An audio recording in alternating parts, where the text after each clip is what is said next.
Hi, പുതിയൊരു വീഡിയോയിലേക്ക് ചേർത്ത വീഡിയോ ഹയർച്ചിനെ കുറിച്ച് തന്നെയാണ്. അപ്പോൾ നമുക്കറിയാം, ഹയർച്ച് പൂട്ടിയിട്ട് ഇപ്പോൾ 4 മാസത്തിലേറെയായി.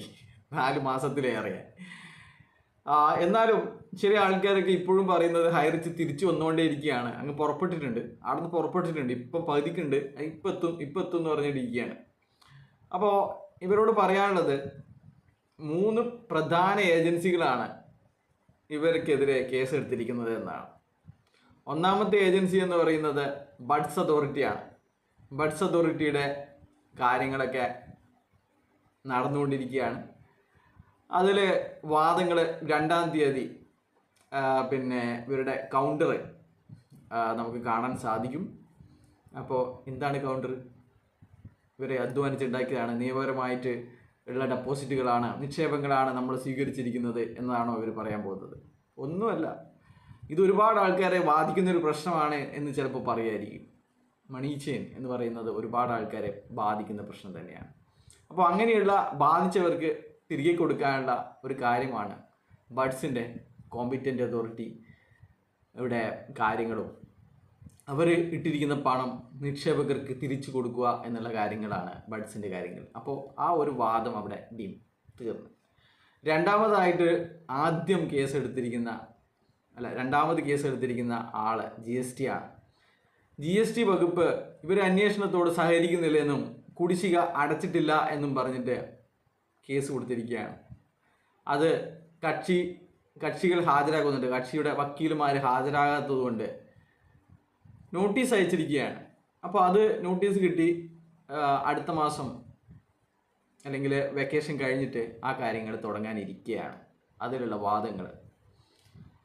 അപ്പോൾ ഇവർ അന്ന് കോടതിയെ തെറ്റിദ്ധരിപ്പിച്ചത്, മറ്റുള്ളവരെ ഹയർച്ച് ലീഡർമാരെ തെറ്റിദ്ധരിപ്പിച്ചിരിക്കുന്നത് കോടതി ഇല്ലീഗലാണെന്ന് പറഞ്ഞു, GST കേസ് ഇല്ലീഗലാണ് എന്ന് പറഞ്ഞു എന്നാണ്.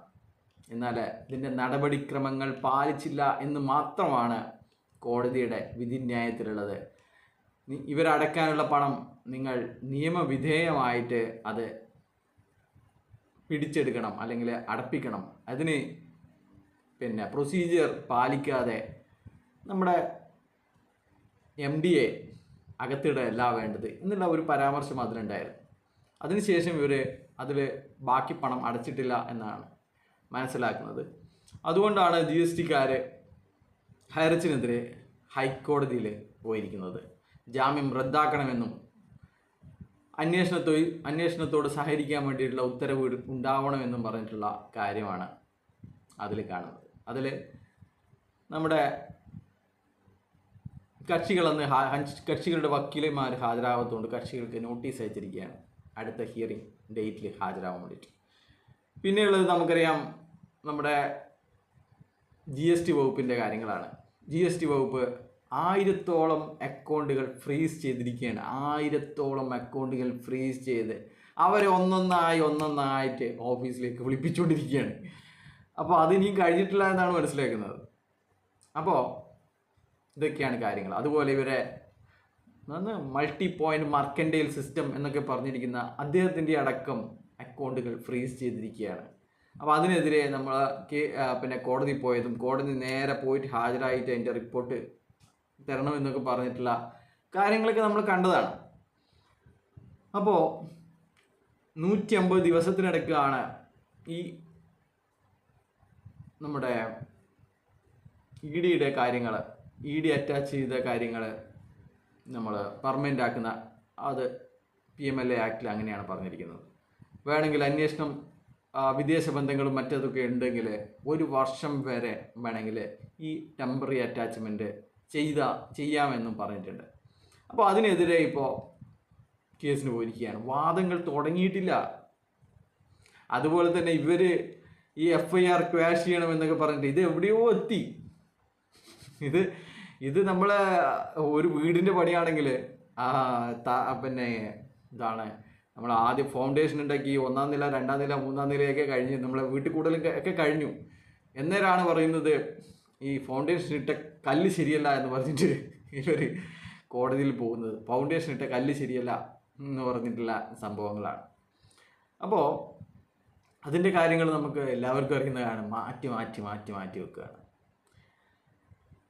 അപ്പം ഇതൊക്കെയാണ് അവസ്ഥയെങ്കിലും ഹൈറിച്ച് കോളികൾ ഇപ്പോഴും പറയുന്നത്, തെറി വിളിക്കുന്നത് നമ്മൾ തിരിച്ചു വരും എന്ന് തന്നെയാണ്. ഇങ്ങനെയുള്ളവരോട് എന്ത് പറയാനാണ് അല്ലേ? ഒരു ബുദ്ധിയില്ലാത്ത ഇങ്ങനെയുണ്ടാവും മന്ദബുദ്ധികളൊന്നും. ചിലപ്പോൾ ഇവർ രക്ഷപ്പെടാൻ വേണ്ടിയിട്ട് പറയുന്നതായിരിക്കാം, ഇവർ പണം വാങ്ങിയവരിൽ നിന്ന് രക്ഷപ്പെടാൻ വേണ്ടിയിട്ട്, ഇവർ ചതിച്ചവരെ വീണ്ടും വഞ്ചിക്കാൻ വേണ്ടിയിട്ട് പറയുന്നതായിരിക്കാം. അല്ലാതെ അവർക്കും അറിയാം. അങ്ങനെയാണെങ്കിൽ ശ്രീനാഥ് പ്രതാപൻ നിങ്ങളെ ആശ്വസിപ്പിക്കുമായിരുന്നു. കോടികൾ നിക്ഷേപിച്ചവർ ശ്രീനാഥ് പ്രതാപനെ കാണാൻ പോയപ്പോൾ അവർ ഇതിൻ്റെ നിജസ്ഥിതി, സത്യാവസ്ഥ പറയുമായിരുന്നു.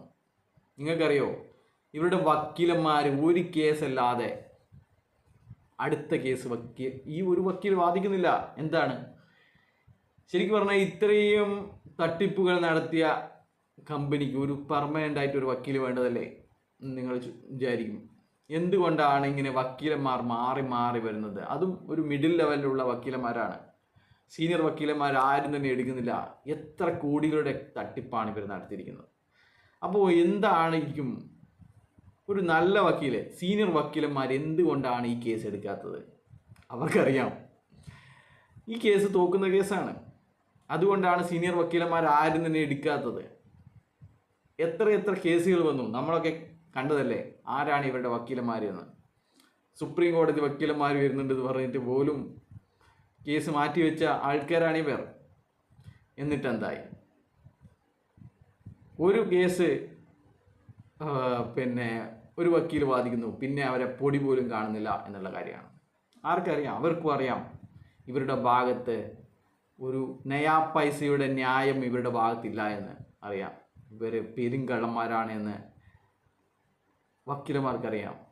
അതുകൊണ്ടാണ് ആരും തന്നെ സ്ഥിരമായിട്ട് നിൽക്കാത്തത്.